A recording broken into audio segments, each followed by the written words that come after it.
Pedro.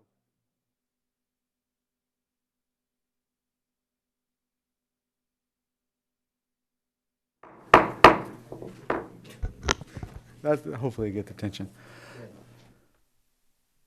Good evening and welcome to Watsonville City Planning Commission meeting for Tuesday, November 14th, or November 4th, 2014. Anyone wishing to address the Planning Commission is asked to fill out a yellow speaker card for recording purposes and place it in the box at the podium in the council chambers. Please state your name before speaking, and speakers are limited to 3 minutes. To use Spanish interpretation devices, obtain one from the table by the interpretation booth. Turn it on and make sure it is on channel 0.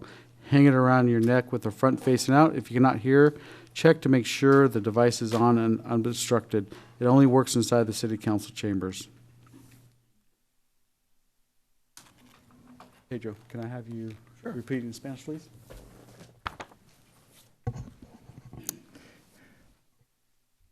Para dirigirse a la Comisión de Planificación, complete la tarjeta amarilla y antes de hablar, colóquela en la caja que está en el podio en la Cámara del Concilio Municipal. Por favor, indique su nombre y tome en cuenta que está limitado a 3 minutos. Para usar los aparatos de interpretación en español, obtenga un aparato de la mesa junto a la caseta de interpretación, préndalo y use el canal 0. Cuélgueselo en el cuello con el frente hacia afuera. Si no puede oír, revise que el aparato esté encendido y sin obstrucciones. Solo funciona dentro de la Cámara de Concilio. Regréselo antes de partir. Gracias. Thank you. 1.0, roll call. Castillo, Here. Dana, Here. Gonzalez, Jenkins, Sarmiento. Here.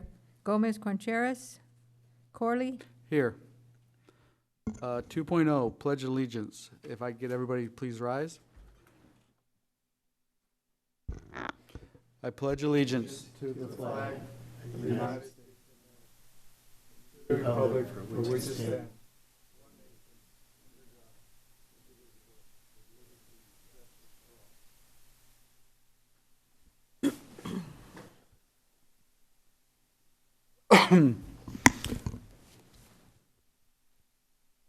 Petitions and oral communications. Oral communications from the general public and planning commission. This time is set aside for members of the general public to address the planning commission on any items not on the agenda, which is within the subject matter jurisdiction of the planning commission. No action or discussion shall be taken on any item presented except that any planning commission may respond to a statement made or a question asked, or may ask questions for clarification. All matters of the administration nature will be referred to staff. All matters related to the planning commission will be noted in the minutes and may be scheduled for discussion at a future meeting or referred to staff for clarification and report. Any planning commissioner may place matters brought up under oral communication on a future agenda. This is a public hearing. Anybody from the public like to come up and speak to the planning commission? Seeing none, I close the public hearing and bring it up to the commission for anybody on the planning commission.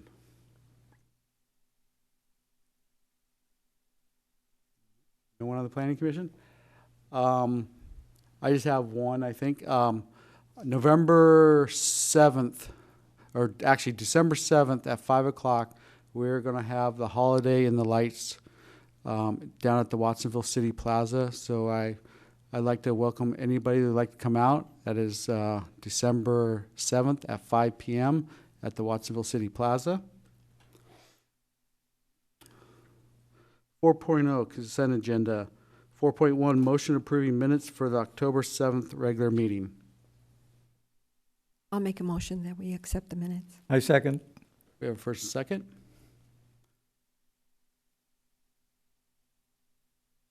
Can I get roll call, please? Castillo, Yes. Dana, Yes. Sarmiento, Yes. Corley. Yes. 5.0, public hearing. A public hearing to consider an application for a special use permit, PP 2014-233, to allow the establishment of a martial arts studio in a 2,500 square foot tenant space at 65 Hanger Way.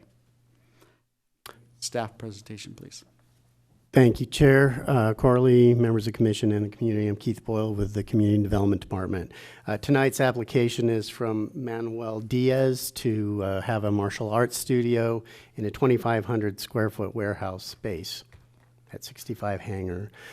District is Industrial Park Zoning District and requires a special use permit for fitness centers and gyms. The martial arts studio is considered that. It's similar to across the street. There's a CrossFit gym that you've approved last year. The project will be reviewed for building codes and fire codes. A new ADA restroom will be installed in the facility. Next. This is the overview. You can see the building where A is located. All of the material that is located on the parking area is removed. This is an older picture. So there are parking spaces in this site. Next.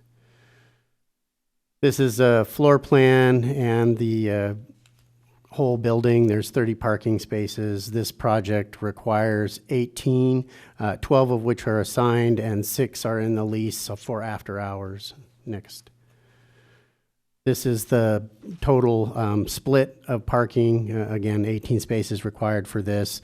We believe that there will not be a significant impact generated by this because the project is generally going to be conducted after hours from 4:30 to 8:30. Next.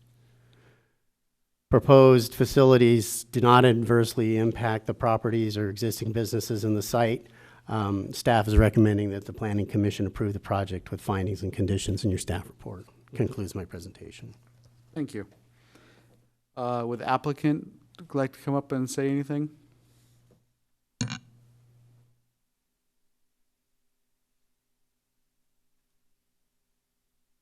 Hi, my name is Manuel Diaz. I am the gentleman who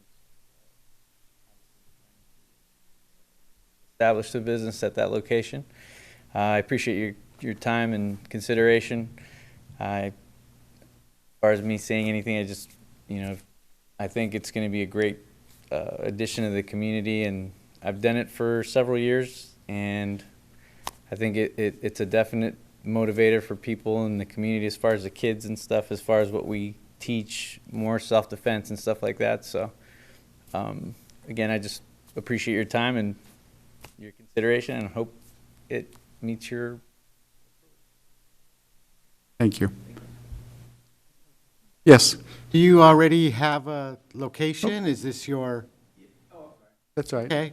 Yeah, it's the location I had before was a couple years ago, actually. So I just had some more stuff I had to do as far as competing in that actual martial art, which is jiu-jitsu. And now I kind of just want to focus myself on teaching. You don't have any clients yet. You're just starting. It's just starting. I have several people already interested. My old students and stuff that were also training with me are all interested in coming back. So there's quite a bit of people that are interested. Thank you. Hold on. We got a couple more, How sorry. many more questions? Fire away. You said you've done it before in Watsonville or some other place, or? Actually, I had a retail space that I rented out in Eastlake before for a year, and it went well. I had a full-time job, still have a full-time job, and actually this time around I'm completely using my job to try and live out my dream. So, Are you going to have classes like for adults, for teenagers, for young kids, or? all ages, basically ranging from 4 to. So you've had experience running a business, and I have, yeah. I mean, as far as that aspect's concerned, I had that whole year basically running it by myself, and also helped my father run his business that he had before. So I have, some business experience as far as that's concerned, but teaching, obviously, I do that as well now. So I've been doing it now for quite some time, and I've been teaching for the last 3 years. Doing private lessons or teaching at the academy I train at as well. So.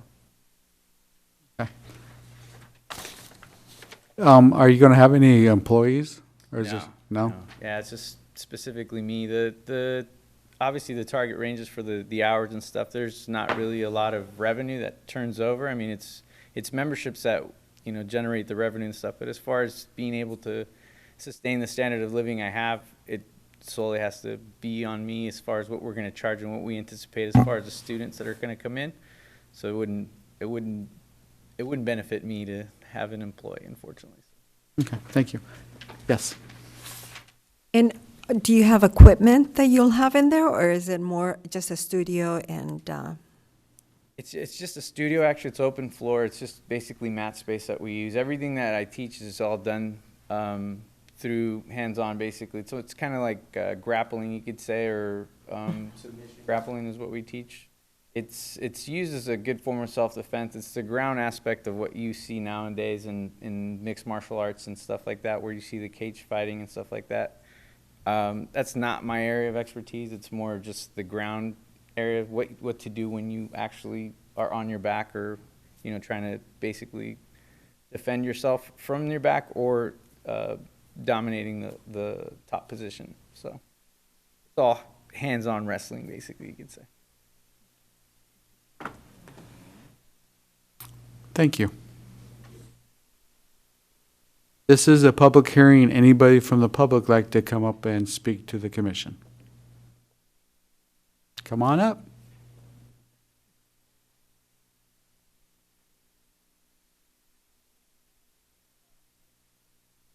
Yes, please.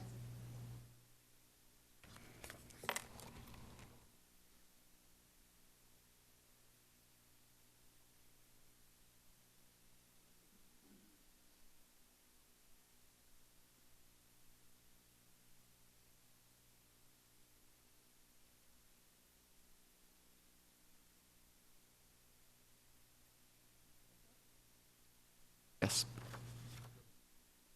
My name is Janine Avila, and I raised 7 kids. I was a foster mother and ran a daycare, and I've worked a lot with youth and gang prevention in a lot of different towns. I'm a business coach and a motivational speaker by trade, and as I got to know Manuel Diaz, and I saw that he was a world jiu-jitsu champion, and I saw his respect and teaching style and training, one of the things I have really been an advocate of seeing, you know, great programs with good teachers that teach kids respect and discipline and a sport and something they can get into. So I just came tonight in hopes that I would encourage this approval of this. Sounds like it's really good, but I take my grandson, and I've always had my kids in wrestling and jiu-jitsu and karate and things like that, so they could discipline, because as a single mom, there's so many people that don't have good role models for their kids. And so I've worked hard in my career to see these kind of facilities opened by great coaches, great teachers, and good men to give great business to the community. And I have volunteered my time to kind of help, just do anything I can to help Manny with the school to be successful, because I just see a big importance for that, especially at this time that we're in. So I just wanted to put my 2 cents in and encourage this approval. Thank you. Questions? Nope. This is a public hearing. Anybody else from the public? We'll close the public hearing and bring it back for commission for discussion or a recommendation. Yes, Pedro. I move that we accept staff recommendation to adopt a resolution approving the special use permit, subject to findings and conditions, to allow the establishment of a martial arts studio in the Industrial Park zoning district at 65 Hanger Way, number C. I'll second that. We have a first and second. Any comments? Seeing none, if I get roll call, please. Castillo, Yes? Dana, Yes. Jenkins, Yes. Sarmiento, yes? Corley. Yes, motion passed. Congratulations. Luck. 5.2, a public hearing to consider an application for a special use permit with design review and environmental review, PP 2014-207, for the construction of a telecommunication facility to include a 50-foot eucalyptus monopole at 545 Ohlone Parkway. Can I get staff presentation, please? Thank you, Chair, members of the commission. My name is Susie Merriam. Verizon is proposing to construct a 50-foot tall eucalyptus monopole wireless facility on a portion of the property at 545 Ohlone Parkway. The property currently contains an existing light industrial use with a prefab metal building, as you can see on this aerial here. The antenna and equipment are proposed to be located at the northern side of the property, right in this area, adjacent to the property line shared with clusters. The monopole will be placed near an existing grove of eucalyptus trees, which will largely shelter the pole from view from most areas around the property. As we said earlier, the the antenna is proposed to be disguised as a eucalyptus tree, which will be about 50 feet tall. As you can see right behind the existing metal building is that grove of trees, and this will be in it, which I'll show you in just a minute. This is the elevation of the cell tower with the pertinent equipment. There's the equipment cabinet and an emergency generator as well that will be in their lease area. So the procedure in the general industrial zoning district, telecommunications facilities are allowable with approval of a special use permit and design review by the Planning Commission. There are setback requirements in the Watsonville Municipal Code for telecommunications sites and facilities. The facility is required to have a setback equal to twice the structure's height from the property line of any residentially zoned or designated property, any parcel containing a residential unit, or any public or private school. So the 50-foot monopole must be at least 100 feet from all residences. The pole will be approximately 375 feet from the nearest adjacent residence. And there are no schools within 500 feet of the proposed facility. So there are submittal requirements. I just want to, go through the first one, which is visual simulations of what this will look like from the surrounding area once it's up. And we've got before and after views, two of them on the screen right now, which you can just barely see the tree on this top. And this is looking up from the slough to the east of the property. And then this is from the residential development. And again, there's your grove of eucalyptus trees. And then you see the new monopole, which blends in. And then again, from One Stop Logistics, you can just see it peeking over the top of the building. And then from this view, you can just barely see it on the edge of the trees. So it will be it will blend in pretty well with the existing grove of trees. We also require radio frequency analysis, and this was done by Hammett and Edison. They're proposed to be 12 antenna on the monopole. They're located about 45 feet above grade. The report analyzed worst case scenario with all of the antenna operating at full capacity in every sector, and came out with the maximum at exposure level at the nearest walking surface would be 2.4% of the exposure limit for the general public. So that meets our requirements as well. The proposed telecommunications site meets all requirements outlined in the Watsonville Municipal Code, including setbacks, design, and height limits. The project will allow for Verizon Wireless to expand their capacity and meet customers' needs. So staff is recommending that the Planning Commission approve the project. We do have one minor proposed change to the conditions, and it's just the actual name of the applicant on condition number 1 needs to be changed from SAC Wireless to Verizon Wireless. That's it.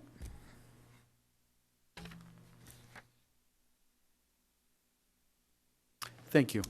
Welcome. Is the applicant present? I'm Rebecca Anderson, representing Verizon Wireless. Good evening, Chair and members. We are requesting your approval of our application today. Verizon Wireless has identified a need for a new cell site in this area. It is largely based on a capacity need. Many of our existing customers are experiencing issues with their data uploads, and we're also expecting that in the future that'll just get more and more use as people are using more and more data, as well as using their phones more and more. The calls will start to go over the data networks as well. And so this site will help to make sure that everyone's service will be working well into the future. And we did choose this location after a large search. It is tucked back away from everything. And we did choose the design. This eucalyptus is a new type of tower. So I'm very kind of excited that we're using it here. And we do hope to use it more often, especially when there are existing eucalyptus trees right next to it. And so please let me know if you have any questions. And again, we do hope for your approval tonight. Thank you. Thank you. Anybody from the commission have questions of the applicant? Yes, Pedro. The location, is that owned by someone? Is there a property owner or a warehouse owner? It is owned by the owner of that business, One Stop Logistics. And they signed the application for the special use So permit. they're okay with it? Yes. Yes. And how far is it from Landmark Elementary School?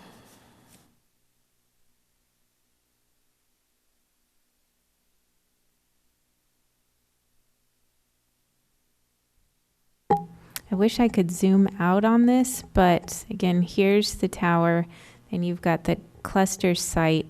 Landmark would be up over here. I would guess it's probably about at least 1,000 feet away. And the other question that I had was, did residents in that nearby area receive a notice of this meeting? We provide a 500-foot notice as required by the ordinance, So they did, some Yes, people that were. within 500 feet. Within 500 feet, okay. Yes, Dobie.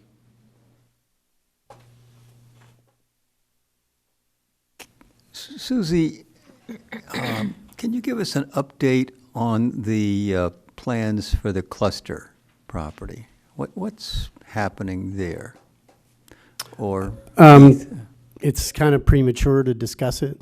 There hasn't been a pre-application or anything submitted. There are some potential plans for residential development in the general area, but I can't really disclose who it is or what the project is because it hasn't got to that stage yet. So, and Gobi, is it in this area here? Or? yes, it's the one that's right behind it, to the north, you might say. That's where all the cars. I don't know if you Okay. can distinguish. Those are Yeah, those are abandoned cars. Cars and Yeah, that's the junkyard. and so on. Yeah. So this tower will be located back from that fence there, approximately how many feet? I'm sorry, which fence are you referring The to? fence, which is the northern border of this company there. It's a shipping company, among other things. Is it going to be right up against the fence? No, as you can see, here's the property line along here. I'm guessing this is at least 20 feet. I would guess around 20 about- feet as well, at least 15, because there's a 15-foot easement called out. And then it's probably 50. 5 or so approximately 20 feet. Okay, so the location of this tower possibly has some impact on the development of improvements in the cluster property. If they put a street adjacent to it, it won't have any Right, impact. if they put it straight, then it'll be a right-of-way and so on and so forth. Yeah. It'll have to be considered when they're looking at it, but most likely there will be circulation in that general vicinity, which would accommodate the setback. Okay.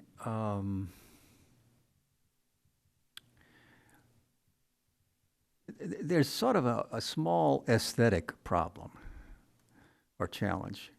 Your pole looks decidedly better than the eucalyptus trees back there. Have you looked at those eucalyptus trees back there? I've been out there. These are not typical eucalyptus trees. They're kind of bent and scrawny. Yours is going to be a real improvement to the aesthetic of the rest of the trees there. But I guess that's, that's a plus. Cool. Because there are two eucalyptus back there, and then there's some other tree, I'm not sure what it is, behind this, in this corner behind the building there. And yours is very symmetrical, and I'm not sure it's realistic looking, but looks somewhat better. It is our intention that it would blend in, so you possibly may not even see it compared to the others, though. It just might just be a bunch of leaves. And even the angles that I chose for the photo simulation pictures, I had to search really hard to find ones that where you could actually see the property. I drove around and around the whole area quite a bit and took a bunch of photos, and those were the only spots you could even barely see it. So it's my opinion that it will hardly be seen at all. Mm-hmm.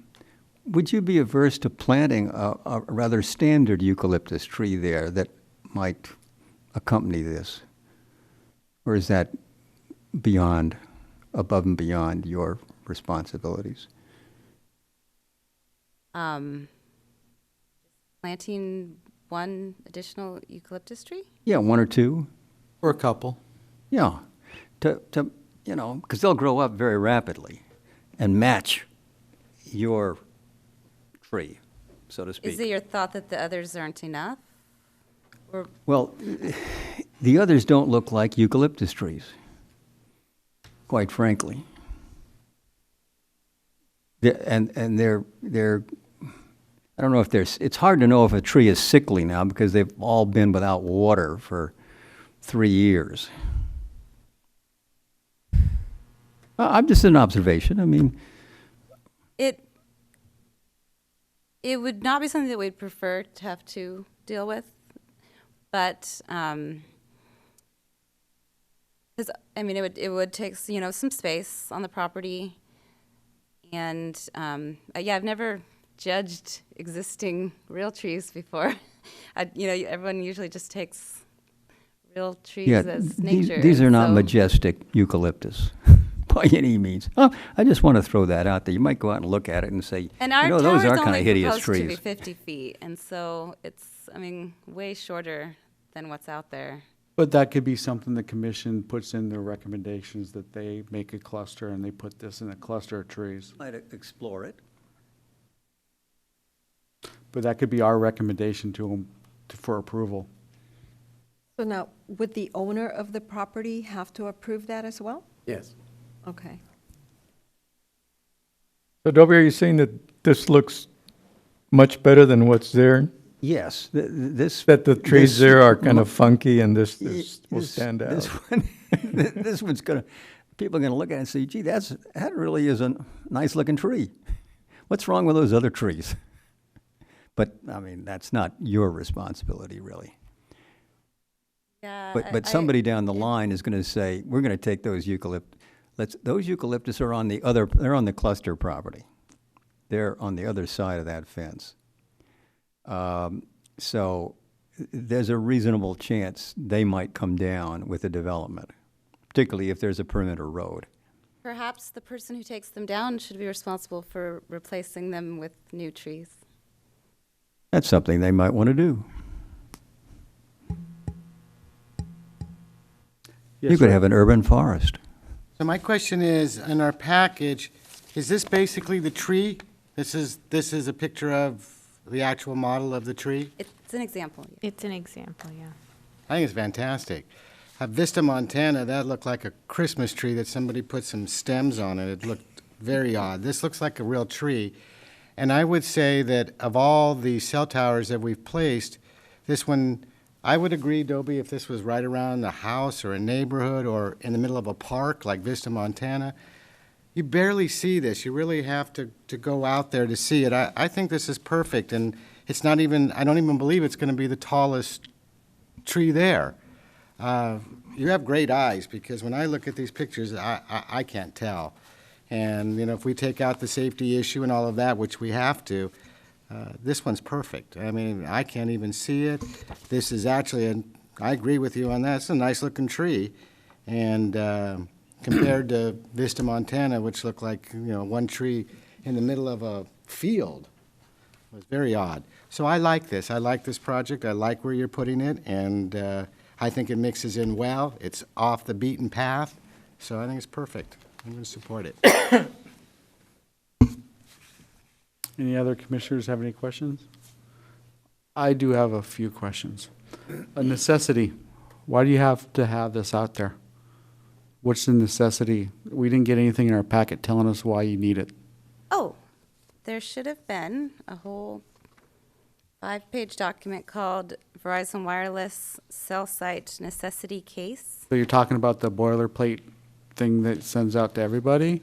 Well, when you get to the last page, it does talk specifically about this site.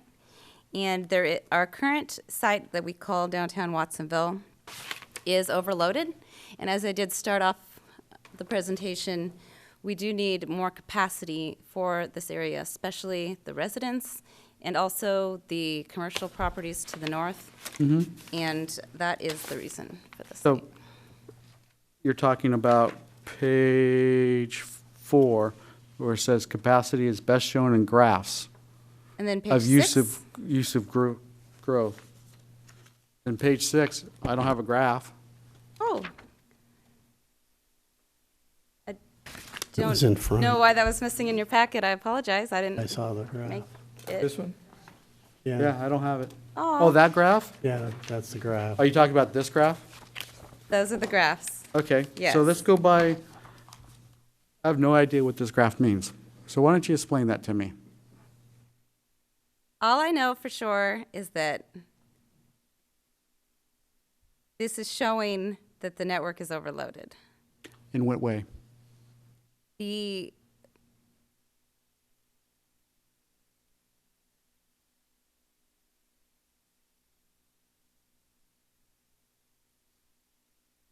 I do not know the technical terms to Okay. explain it to you. So I look at this graph, it has a whole bunch of squiggly lines on it, has some bars and numbers on each side, and it looks like it stopped in January 2014. And after that, we have no data. But we don't have any reference of what all this stuff means. So how are we supposed to make a judgment of necessity for this tower?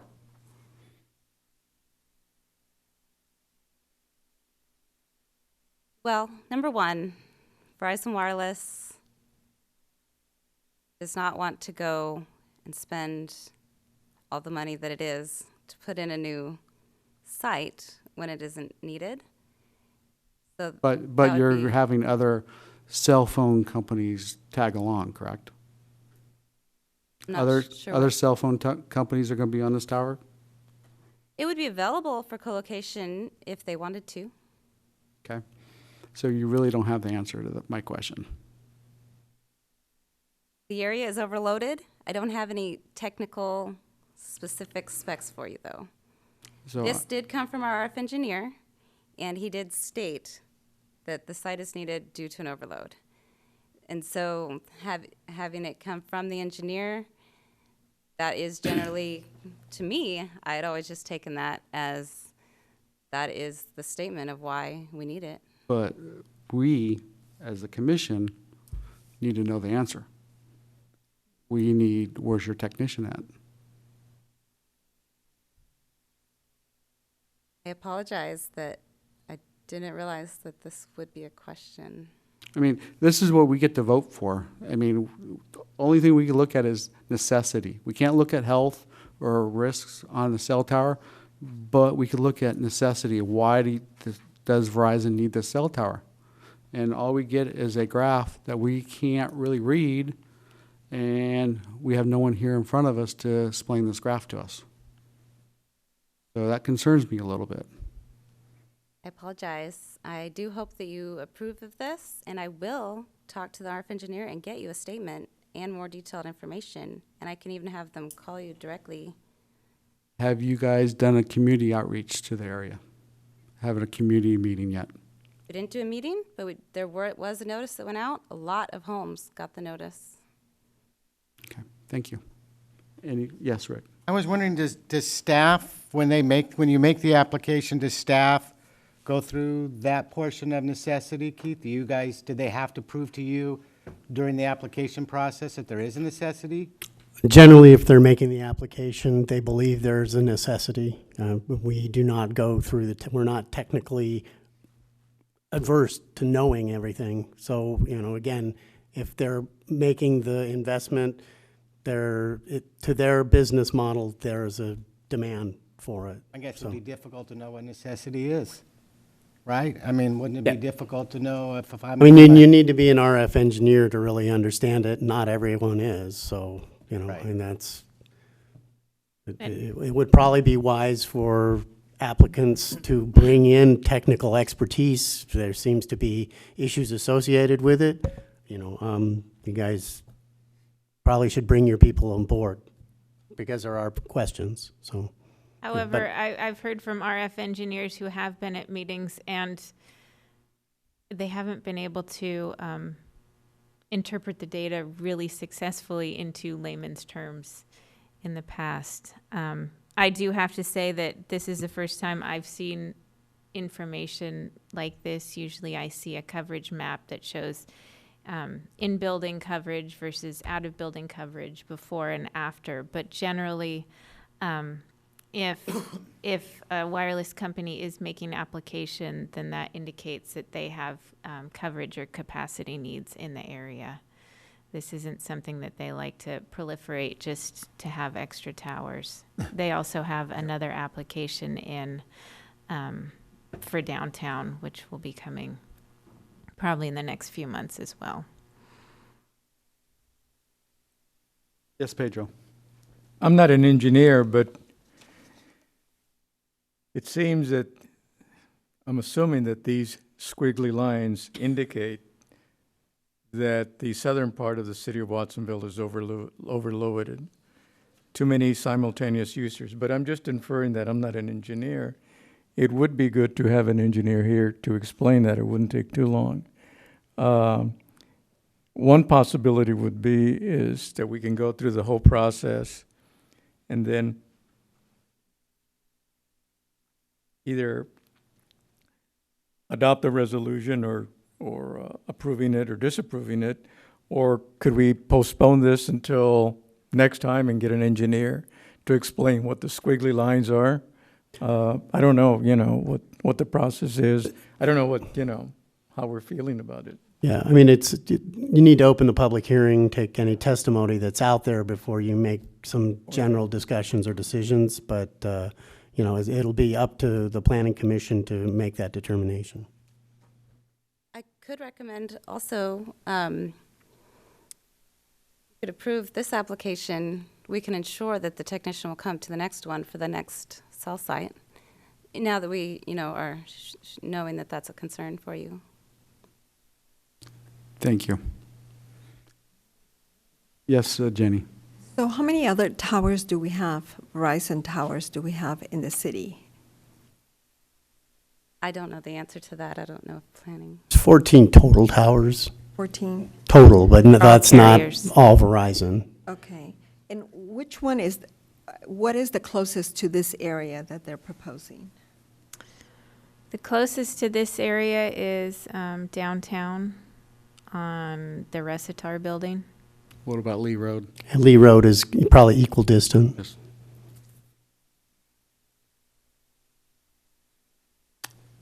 Yes, Rick? Approximately how much, you may not know this question, but how much does a Verizon invest? What ballpark, what does a cell tower like this cost? How much is it going to cost to put something like this up? The tree towers are a lot more expensive than regular towers, and I've been told construction alone is above 300,000, and then all of the acquisition costs are above 100,000. So And the equipment? $500,000 is kind of a general. Yes.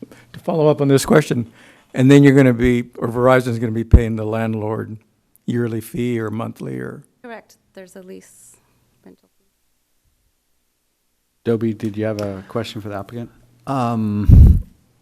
Is there a certain, I think it's going to be beamed or to serve the downtown or the southern part of the city. How about to the west of this location or to the north? And I ask that question because there's a hill, there's an elevation to the north and west of this particular site.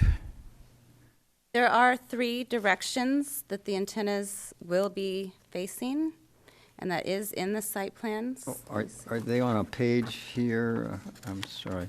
The site plan, page A2, I'm not sure what page in your packet, because I just got mine all messed up. They do it in degrees. So we have 70, 180, and 300, and 0 degrees is north. So in the Here site we plan, go. you can see, even like facing north, so there's one going east, one going south, and one going northwest. Right. Okay, yeah, I guess that's, I'm not sure. A2, attachment 6, page 5 of 7, labeled A2. And there's the, oh, no, hold a second. Kind of hard to, oh, there's north, okay. So there's one that's definitely westerly and one that's definitely northeasterly and another one that's definitely southerly, okay.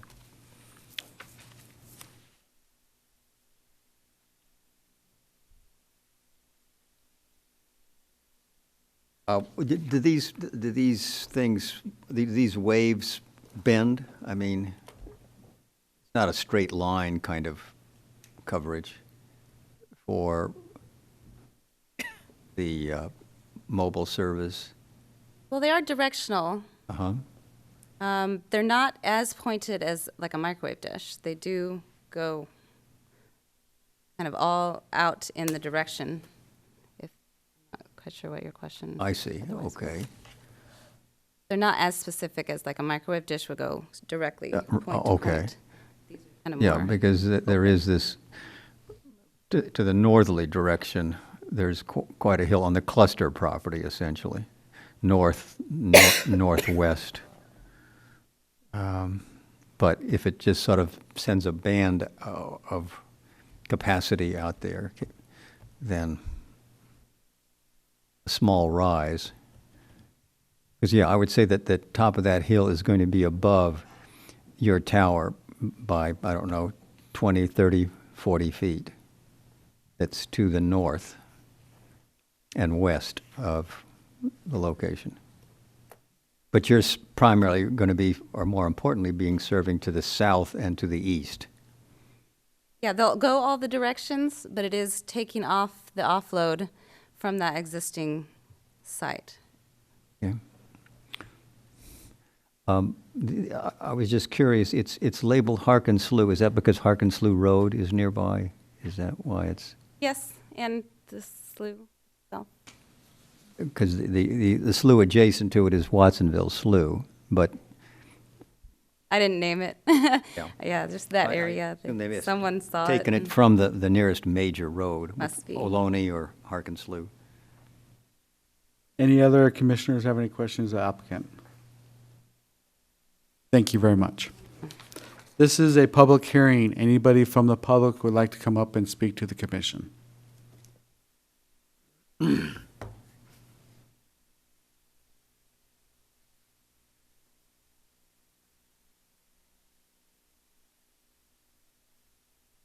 Hi, thank you for allowing for public comments. Residents, we live in the general area. We're outside of, obviously, we live on the right-hand side of Ohlone, so we're not as close as one of my friends who's here, who's going to speak in a minute.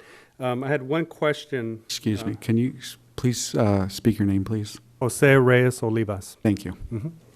I'm curious to know about the potential property that might go, or development that might go in the vacant lot that the proposed cell tower would be installed.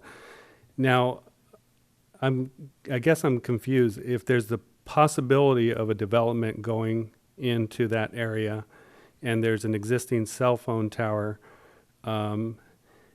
correct me if I'm wrong, that any development would have to be, any residential development would have to be approximately 375 feet away from where that cell phone tower would No, about 100 feet.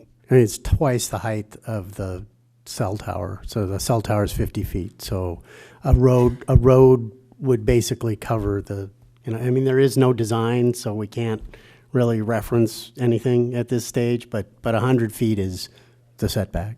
Just a 100-foot radius around that cell tower. Okay. And I know that you cannot take into account potential public health risk. Personally, I do feel like there is a risk involved with cell phone towers. So I do have some concerns about that. I kind of feel like things are potentially going to be done backwards to, I think there should be a more community involvement. I know public notices were sent out. I feel like not enough folks have been engaged in this discussion. I think if there was a postponement on a decision being made, because it seems like there's a lot of information, a lot of answers, good questions have been asked and have not been answered. I think those questions should be asked. I find it concerning that the statement is that it's a Verizon tower, but as I've researched in the past, Verizon might be investing in the cell phone tower, but much of the use of the tower goes to third-party leases, essentially. So I know as a Verizon cell phone user, I've not experienced any data issues or slow coverage, and I live in that area. So I feel like should be some more disclosure about who essentially would be part of the process in terms of who is actually going to potentially profit off of this. And I think I go back to just things being done backwards. Even though I know it's a potential development that's going to go in there, I just think that there should be more time allowed for a fuller community discussion. Thanks. Thank you.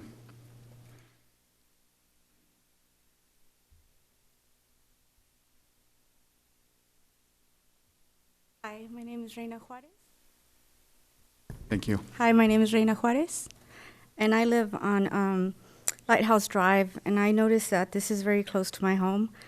I want to support what my friend just said. He lives a few blocks away. I do have the same concerns he does. I also know today is voting day, so many of our friends who live in the area couldn't attend today, and I'm also requesting if you can give us more time as a community in a neighborhood to come together and maybe obtain more information, such as from the lady about what more technical information on how it's going to impact our neighborhood, possibly the environment, and also the nearby school, if you will take that into consideration. Thank you very much. This is a public hearing. Anybody else from the public like to come up and speak? Seeing none, I close the public hearing and bring it back up to the commission for discussion or a recommendation. Yes, Pedro. I'd like to move that we postpone this item until from Verizon we get an engineer who will answer, why do you need a site here? And will explain these squiggly lines, what that means. And then also this would give the community possibly another month we're scheduled to meet next month, December 2nd. I don't know if a month is enough. After that, we get into, I don't know what your schedule from Verizon is, if you can, in a month, come back. Is that enough for the community to come back? Today is a bad day. I mean, it's voting. December 2nd would be fine. After that, it's January something. Is a month good enough? Yeah. I mean, I just wanted to have an engineer explain all of this. Is there a need for it? I mean, I don't live in this area, so it'd be good to hear from neighbors if they do have a Verizon, whether it works or whatever. But that's my recommendation. I don't know how others feel. I would like to second that motion. We have a first and second on a motion. Any other discussion or comments? Yes, Rick. I would just like to say that I appreciate the folks coming tonight. I completely understand your position. The part that we play in this, though, is simply to decide if this is a location that meets not health and safety. We unfortunately don't have the ability to make that decision. So I'm still waiting to hear if this is a bad location for a reason. And like Vista, Montana, I understood the folks. They bought a home because of a view, and somebody sticks a pole out there, and it was about the ugliest tree I'd ever seen. So I understood that we had that ability to say that essentially created an eyesore in that area. We're going to need cell towers, and this seems like as good a place as any. It's not next to any houses per se. Seems like it's a distance. It blends in with the trees. We're going to have these anyways, and I just think for these folks to invest probably well over $500,000, that they're not doing it for their looks. There's a need for this, and if there's not a need tonight per se, there will be a need, and we sure don't want these in parks and schools and locations like that. So I'm a little confused in the fact that I do believe this looks like a good place to put it. It does seem to mix in well with the environment around it, and I don't believe the engineer is going to come here and tell us that they're spending $500,000 and they have really no need to put this tower there. But nevertheless, if that's the majority against voting tonight, I guess I would support that. Thank you. Any other commissioners?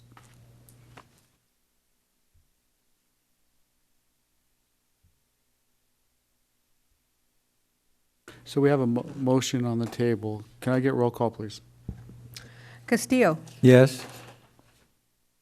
Dana, Yes. Jenkins, Yes? Sarmiento, Yes. Corley. Yes. So we're recommending this come back to the December 2nd meeting.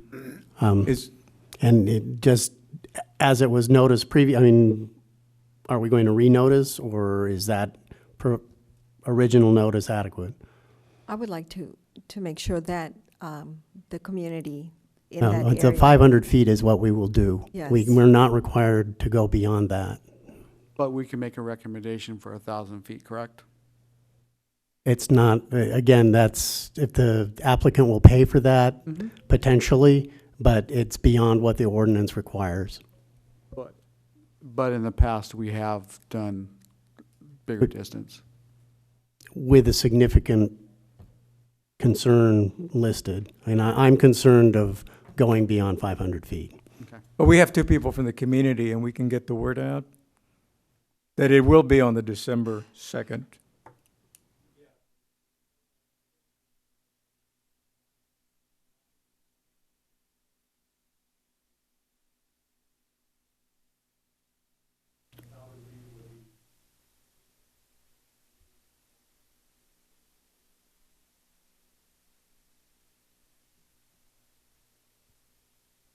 Well, I would say we had 500 notices out today. I understand it's voting, but we had 2 people here. I mean, we've done this before, and we've had tens of people here, so I think maybe there was less folks against this one, possibly. I mean, this is this has been an issue for us, and this is really the smallest group. And I'd like to ask, just real quick, I know I shouldn't be asking the folks, but is there I'm not quite sure what the complaint is in our perspective. Is the complaint that it doesn't look good up there, or is it?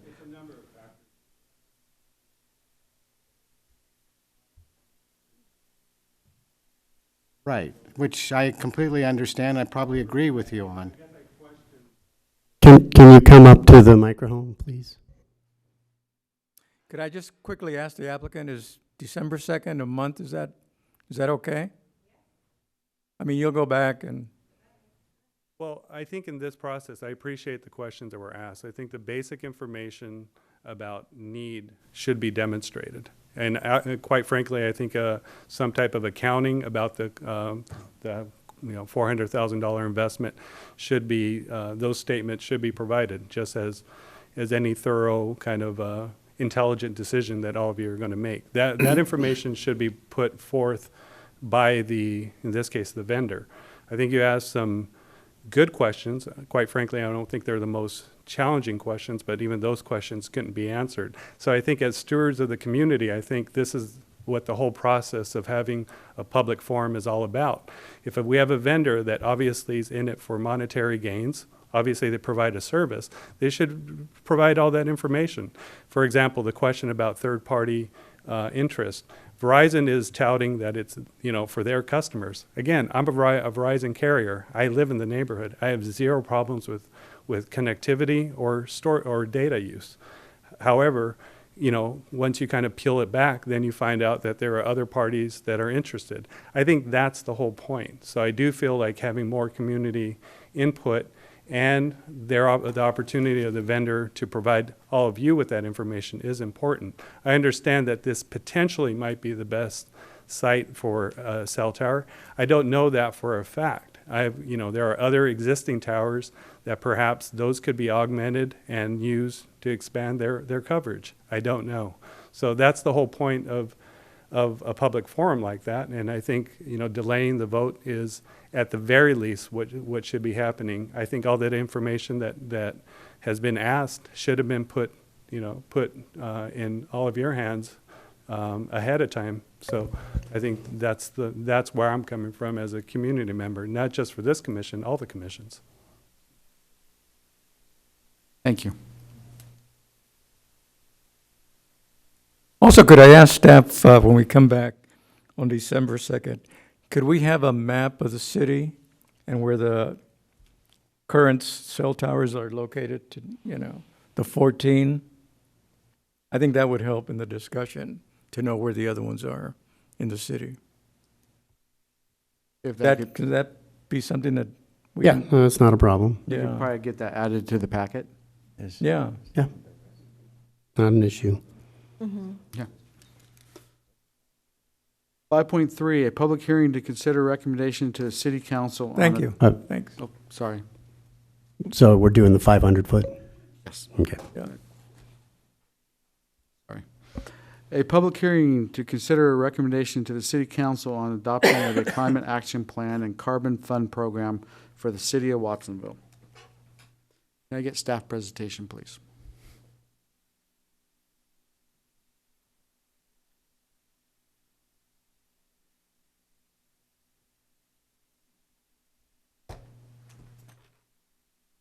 Thank you, Chairman Corley, members of the commission.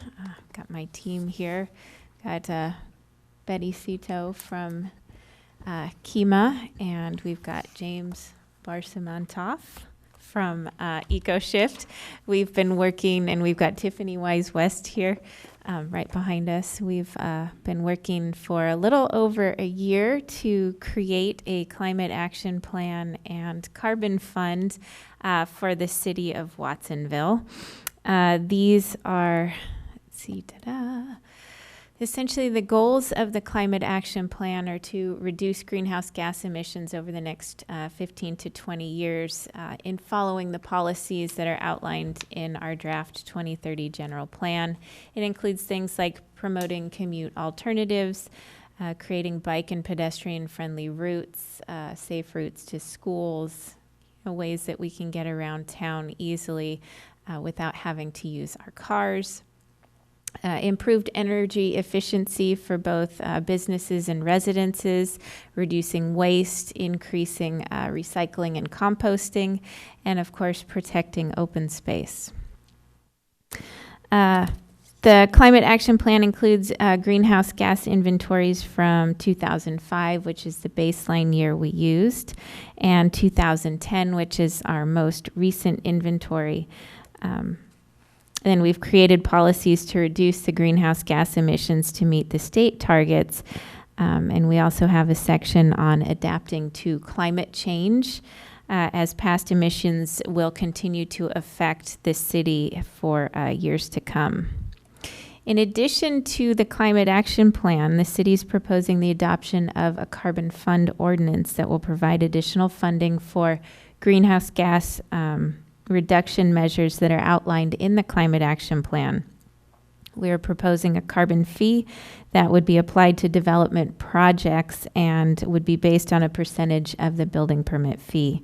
It's estimated the carbon fund could bring in up to $80,000 a year for greenhouse gas reduction measures.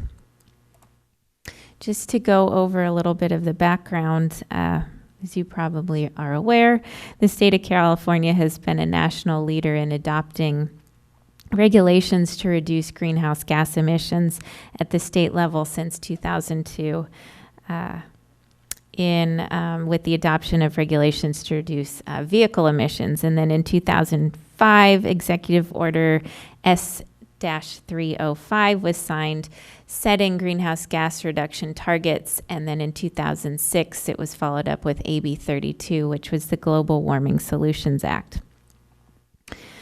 So AB 32, it refined that executive order and gave authority to the California Air Resources Board to establish ways to achieve the reductions called for in the executive order. So in order to create a climate action plan and our carbon offset fund, the city was awarded a Strategic Growth Council Sustainable Communities grant in 2013 to create this. And so again, we've been working since the award of the grant to get this completed.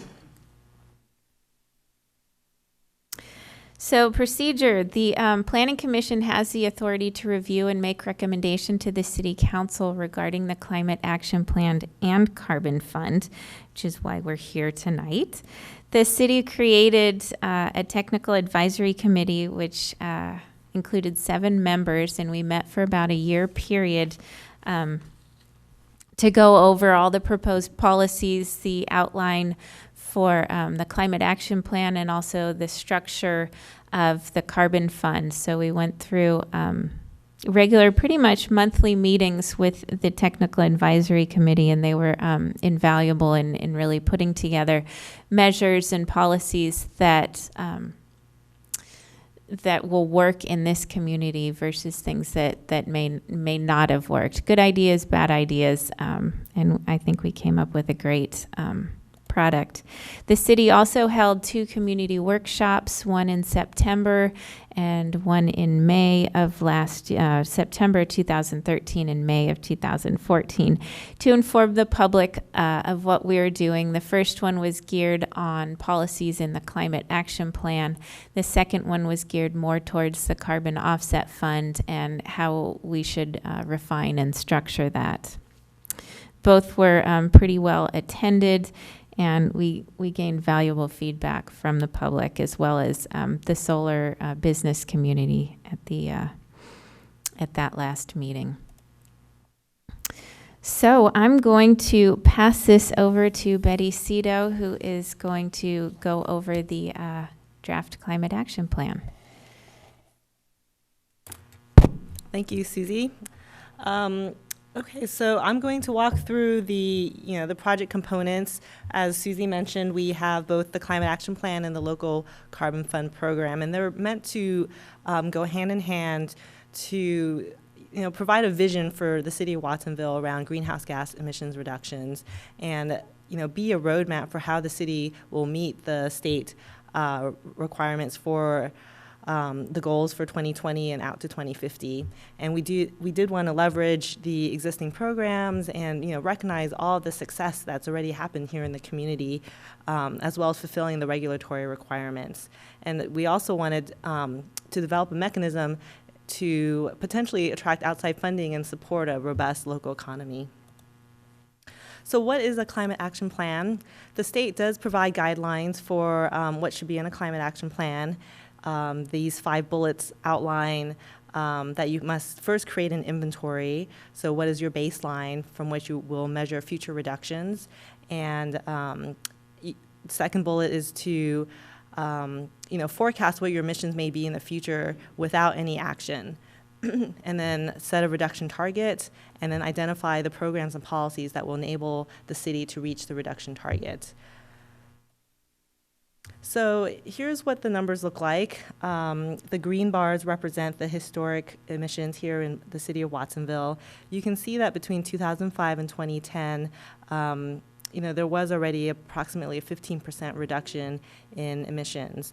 But as the economy sort of recovers, we do forecast. This line here is the business as usual forecast. And the blue bars show what the emissions reduction targets are consistent with state requirements. So the state requirement is 15% below 2005 levels by 2020. And in helping City of Watsonville to set a path towards the 2050 goal, we are recommending a 25% below 2005 levels by 2030, which is also the planning horizon for your general plan. So they're meant to go hand in hand with your general plan as well. So the actions that are in the climate action plan, there are 15 existing actions that we have identified around solar, around the wastewater treatment plant, around energy efficiency that's happening in partnership with AMBAG. And the climate action plan also identifies 14 new actions to further increase emissions reductions beyond the existing programs. And finally, we do recommend a number of supporting actions that we did not quantify, but that they support, the programs and policies already in place or that are being recommended. Many of the supporting actions are around education and outreach, working with the community. And the Technical Advisory Committee was really instrumental in helping us to select what the new actions and supporting actions should be.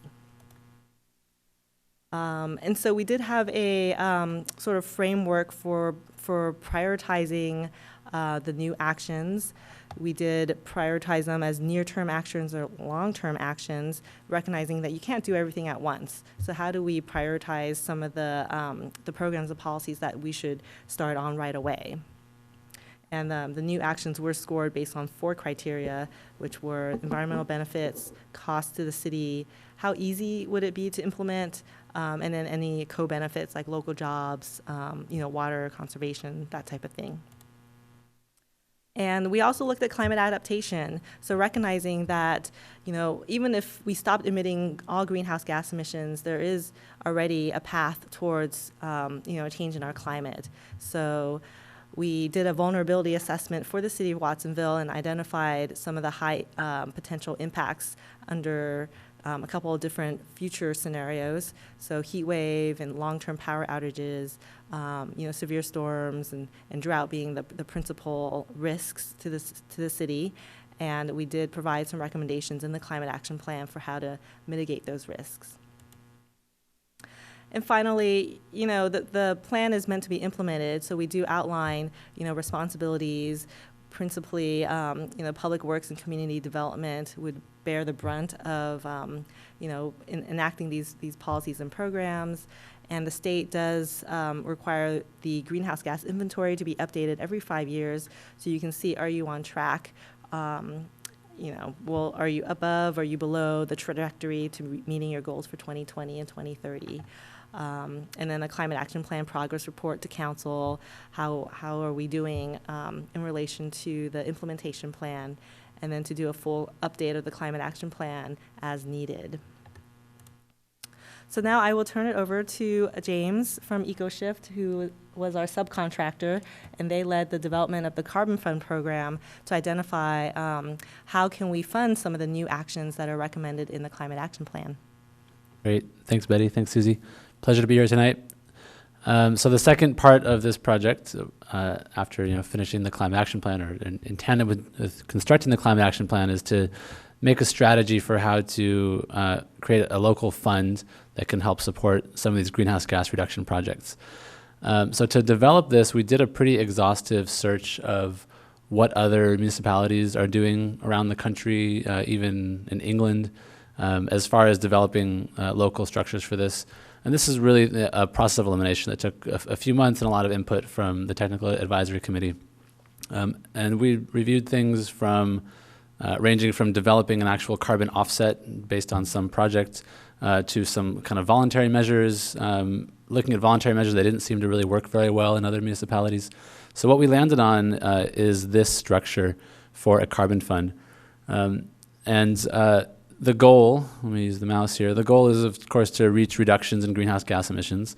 And that's really, there's two ways that happens. The heart of the program is a new carbon impact fee on all developments, which I'll explain how that works and how much that we propose that is and so forth.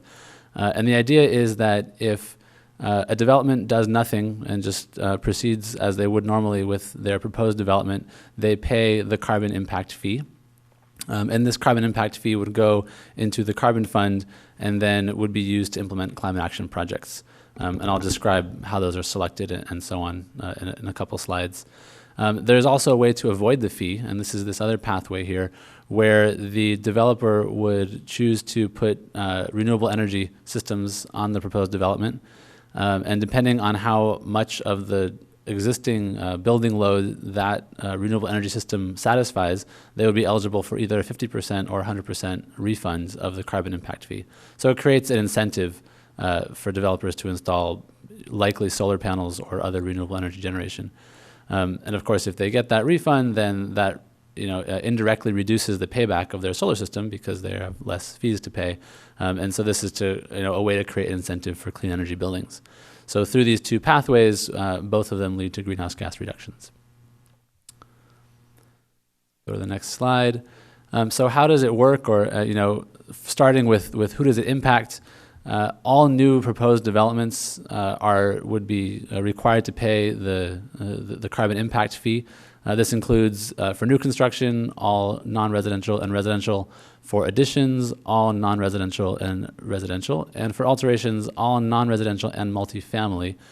We did decide that an exemption for single-family alterations would be a good idea if someone needs to replace their boiler or do some kind of minimal alteration on their house. We thought it wouldn't be fair to do that. So to avoid any unnecessary burden on single-family units. How much is this fee? Basically, we decided it would be calculated based as a percent of the building permit fee. 50% of the building permit fee for new residential and non-residential, and 30% of the building permit fee for multifamily non-residential additions and alterations, as well as 30% for single-family residential additions. And of course, single-family residential alterations are exempt. What does this mean in dollar terms? We have some information we can show you later if you're interested. But basically, for a new single-family home or a single-family addition that would cost about $150,000, the new carbon impact fee was a little bit over $400. So, proportional to the size of the development, it's a pretty minimal additional fee. How is it refunded? We said that all of these building types are eligible for a refund. And the way they do that is by installing an on-site renewable energy system. If they install a system that satisfies between 40 and 80% of the existing building or projected building demand, they can get a 50% refund of the fee. If they install solar panels that are above 80% of the existing building load, then they're eligible for a full refund. And when will this go into effect? Basically, if it's approved by the Planning Commission, then it would go to City Council. And if it's approved by the City Council, it would be effective 6 months after adoption by the City Council. And information on the Carbon Fund program and worksheets, which are very simple one-page worksheets to demonstrate the amount of renewable energy generation that someone would do, those would be found on the Watsonville Community Development Department website. Finally, how would the funds collected be used? Basically, Public Works, Planning, or other departments are eligible to use these funds.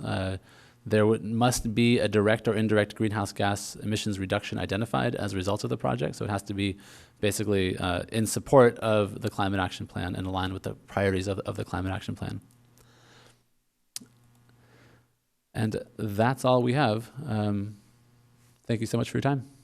Thank you. Anybody on the Planning Commission have questions for staff? Seeing none. This is a public hearing. Anybody from the public like to come up and speak? Seeing none, I close the public hearing and bring it back to commission for discussion or recommendation. Do we have to do, can we do all of them at one, or do we have to do it separately? You can do it all as one. Okay, thank you. A question of staff, please. It seems that greenhouse gases come from a lot of things other than development. I mean, I'm thinking particularly of transportation, and I'm thinking also of manufacturing and activity related to the food processing and industry. Why is this focused just on that aspect of the economy, the development, as opposed to some larger areas that may contribute much more to greenhouse gases than houses? Our the Climate Action Plan addresses greenhouse gas reduction measures across the board through all the different sectors. After months and months of trying to figure out an effective way to create really a funding stream for greenhouse gas reduction measures citywide, we settled on this fee, which lost my train of thought.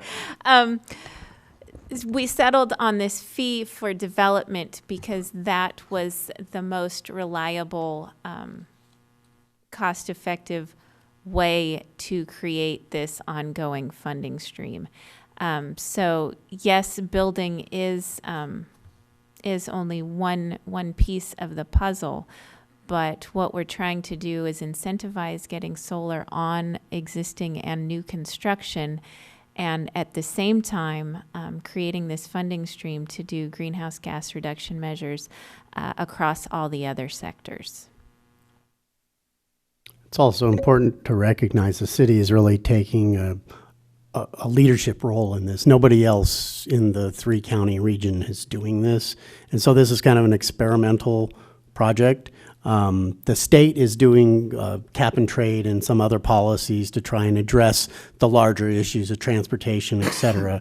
The plan does have a wide range of policies that go across, as Susie had said, but the fee, the building fees are really the only thing that we have that we can target that would actually provide it. And we went over a lot of ways. We had some significant concerns, and we've got it to a point where we feel that it's doable at this stage. Before we got it here, we had a lot of discussions internally and at the technical advisory committee of how to make this not an onerous fee, but also make it so that it will be effective in addressing the policies that are in the Climate Action Plan.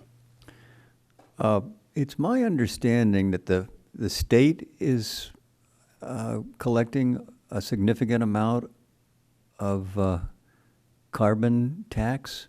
Yeah, they have a cap and trade thing. I think, James, you could probably talk about that in a little better detail. Sure. Is there a question? You just want to know how it works? Or yeah, I was wondering how much the state is currently generating through their cap and trade funding or tax or whatever in the state of California here. Yeah, I don't have a figure off the top of my head about how much the revenues are. I don't know if, Betty, you have something. Well, rather than misspeak, I think what you're referring to is the cap and trade allowance revenues. They did set up an investment fund at the statewide level to disperse the funds back to the state. And, local governments are, I think, on the list of, entities to require funds, but it's not clear exactly, how that mechanism is going to work at this time.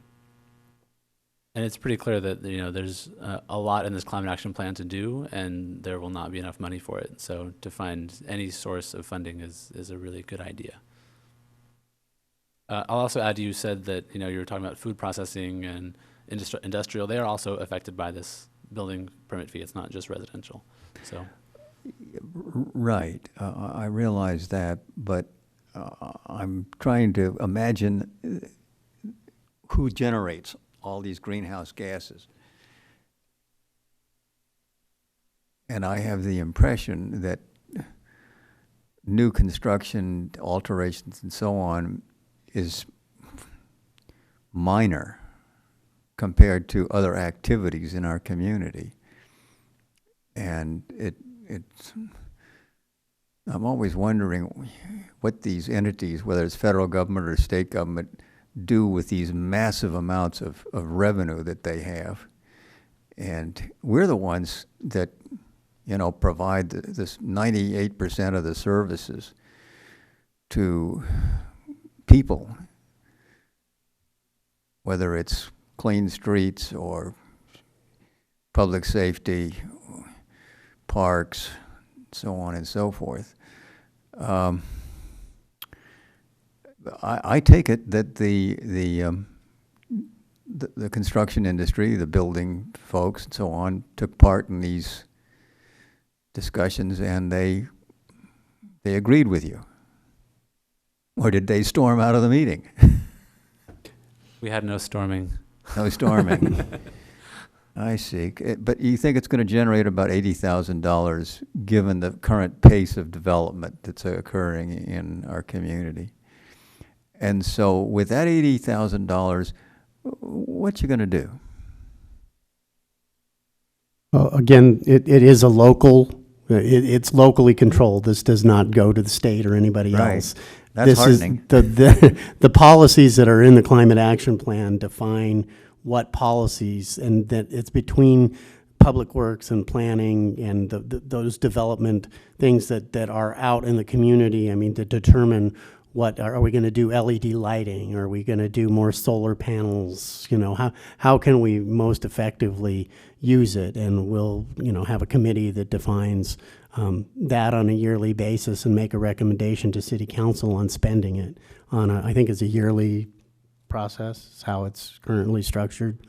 So it remains local. The policies are defined by the Climate Action Plan, and the intent is to have enough to make a difference as we move forward. Could be things like creating more community gardens, Or trails, bike paths, trails. Mm-hmm. We could also look at more climate change outreach and education through our Public Works Department.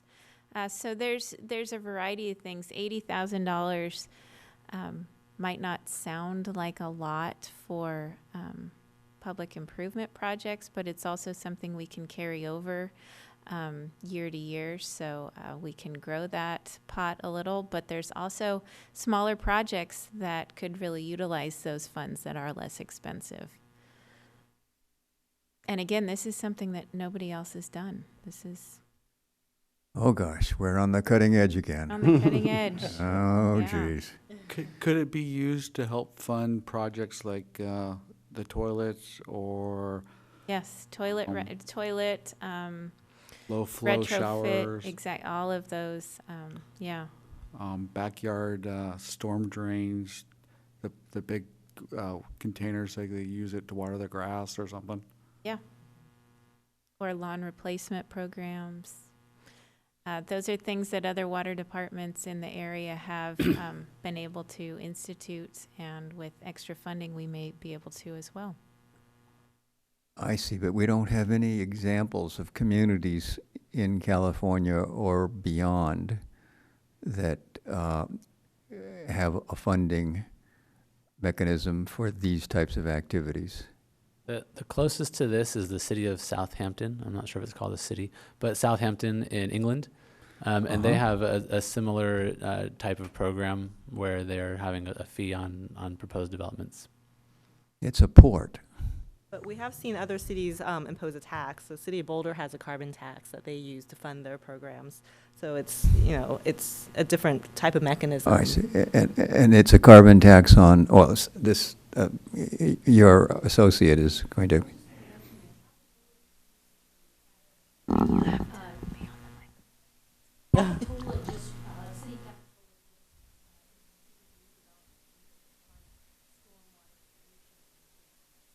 So it's very similar to what we propose here, fund a different type of, arguably an environmental.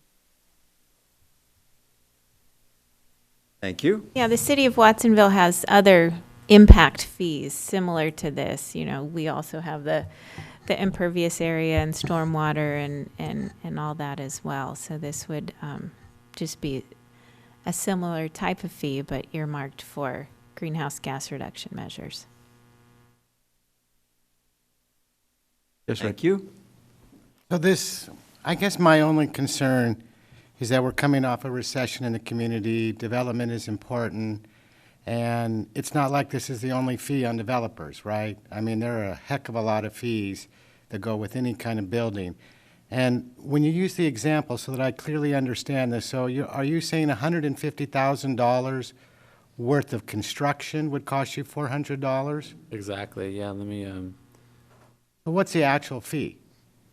So here are some examples for a commercial addition of $300,000. The fee would be $1,670. Residential addition of $160,000. The fee would be $442. And a new commercial building at $1.15 million. The fee would be $3,360.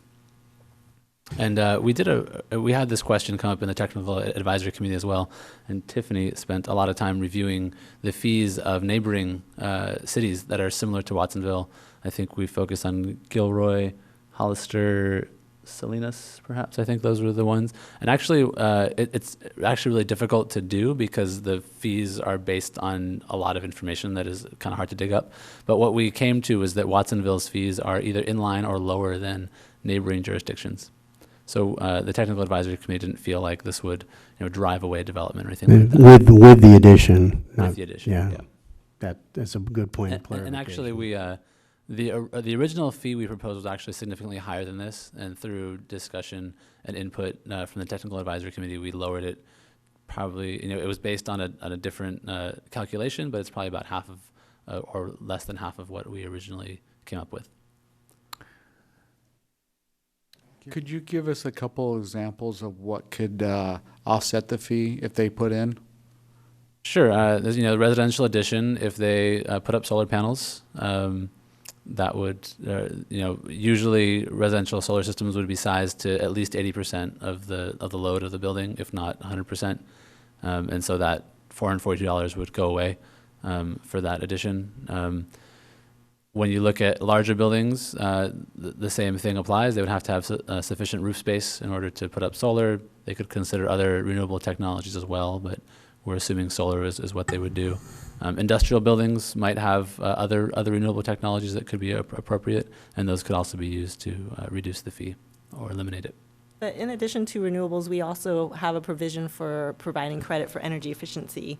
So if a project exceeds the state requirements for sort of the energy performance, you can meet some of the we're saying offset your energy use by above 30%. You could do 25% energy efficiency and 5% solar. So there is some flexibility there.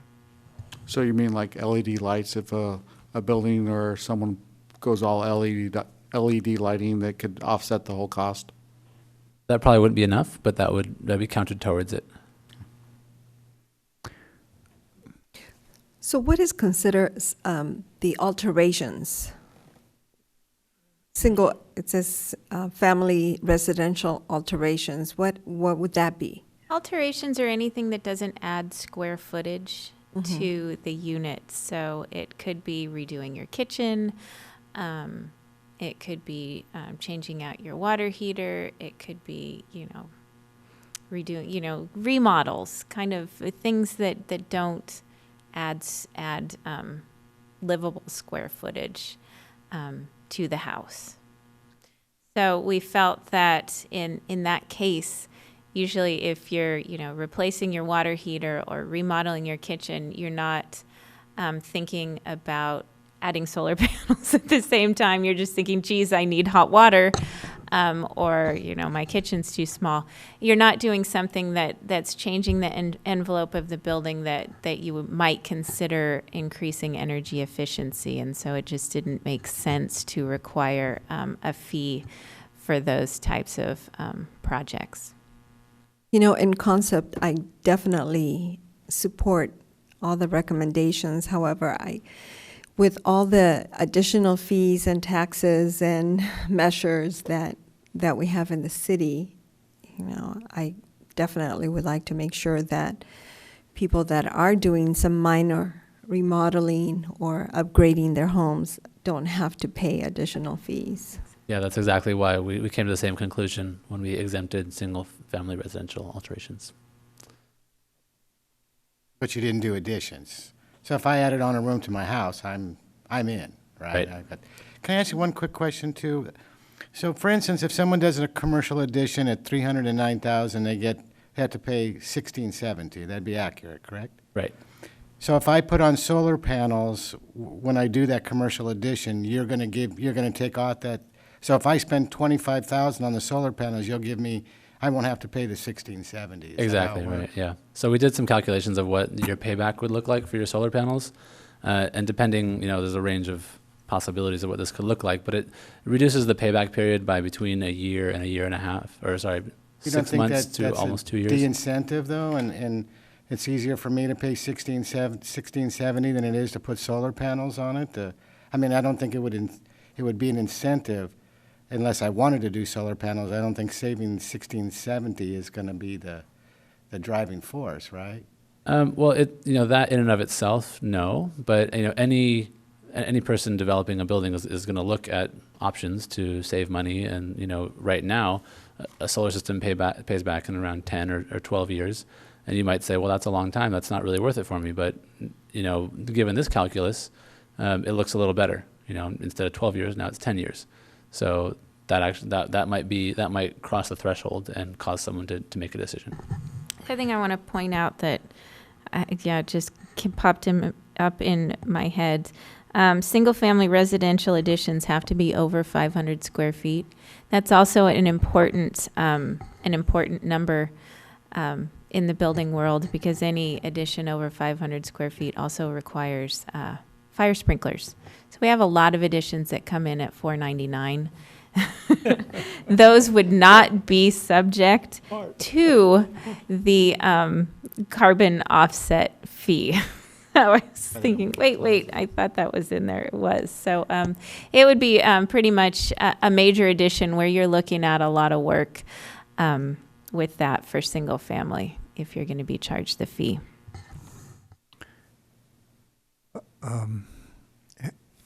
Yes. Has any consideration been given to, or is the plan subject to review every 3 or 5 years?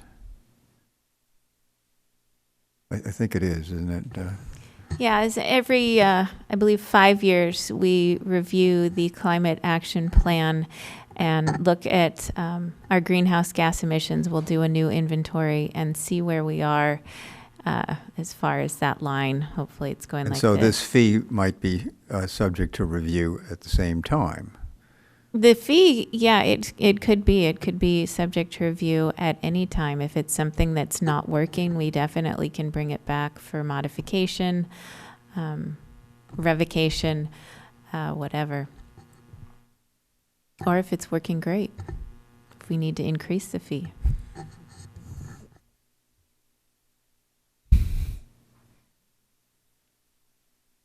I do just, want to say, I want to thank the Technical Advisory Committee. I know that we've got at least one member here tonight. They've all been noticed of the meeting, but I really want to thank their hard work and the people that came to the workshops, because we did a lot of really hard work on coming up with this carbon offset program. There were a lot of iterations. I mean, it started as a completely different beast, and we really, James did a great job in bringing different, and Tiffany, bringing different scenarios to us, and we slowly weeded through all of them and really worked hard to come up with a program that could really be successful here. And I think it would be a great way to incentivize renewable energy installation in the city. So for tonight, we're making a resolution to send to the city council, correct? Yes, we're recommending approval of resolutions, recommending approval to the city council. We're not making a motion for approving it. We're sending it to the city council. Exactly, yes. I'll make sure. Yes, Pedro. I'd like to move that we accept staff recommendation to, 1, adopt a resolution approving the mitigated negative declaration, 2, to adopt a resolution approving the climate action plan, and 3, to adopt an ordinance establishing the carbon fund program. And I'd like to thank staff and the committee for all this hard work.